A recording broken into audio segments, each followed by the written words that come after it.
د بینه مبارکه سوره چې د قرآن عظیم شان 98 سوره ده په مدینه منورې کې را نازله شوې ده. 8 مبارک آیاتونه لري. تلاوت او پښتو ترجمه یې له لومړي آیت څخه اورئ. بسم الله الرحمن الرحیم. د الله په نوم چې ډېر زیات مهربان پوره رحم لرونکی دی. لم يكن الذين كفروا من أهل الكتاب والمشركين منفكين حتى تأتيهم البينة رسول من الله يتلو صحفا مطهرة فيها كتب قيمة.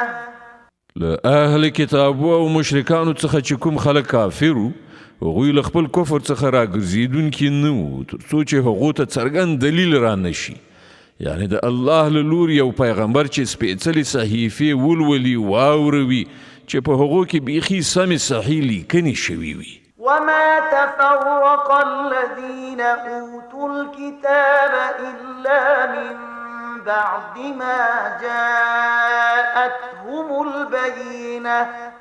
کوم پخوانیو خلکو ته چې کتاب ورکړ شوی و په هغو کې بیلتون رانغی مګر وروسته له هغه چې هغو ته د سمې لارې څرګند بیان راغی. وما أمروا إلا ليعبدوا الله مخلصين له الدين حنفاء ويقيموا الصلاة ويؤتوا الزكاة وذلك دين القيمة. او هغو ته پرته له دې بل هیڅ حکم نو ورکړی شوی چې د الله بندګي وکړي، خپل دین د هغه لپاره په خالص ګرځولو بیخي په یوه لاره لوري شي او لمونځ قایم کړئ او زکات ورکړئ. همدا ډیر زیات سم صحیح دین دی.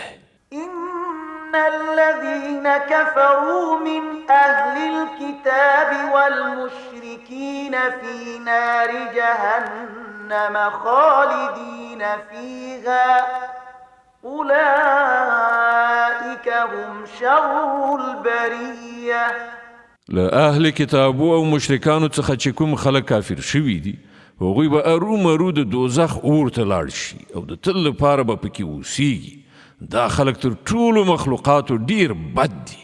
إن الذين آمنوا وعملوا الصالحات أولئك هم خير البرية. کوم خلکو چې ایمان راوړی او کوم چې ښه عملونه کړي دي هغوی په رښتیا سره تر ټولو مخلوقاتو ډیر غوره دي. جزاؤهم عند ربهم جنات عدن تجري من تحتها الأنهار خالدين فيها أبدا رضي الله عنهم ورضوا عنه ذلك لمن خشي ربه. د هغه بدله د هغو د پروردګار په وړاندې په همیشنیو جنتونو کې اوسېدل دي چې د هغو لاندې به ویالې بهیږي، په هغو کې به د تل لپاره ژوند کوي. الله تعالی له هغو نه راضي شوی او هغوی له الله نه راضي شوي دي. دا ټول د هغه چا لپاره دي چې هغه له خپل پروردګار نه ویره کړې وي.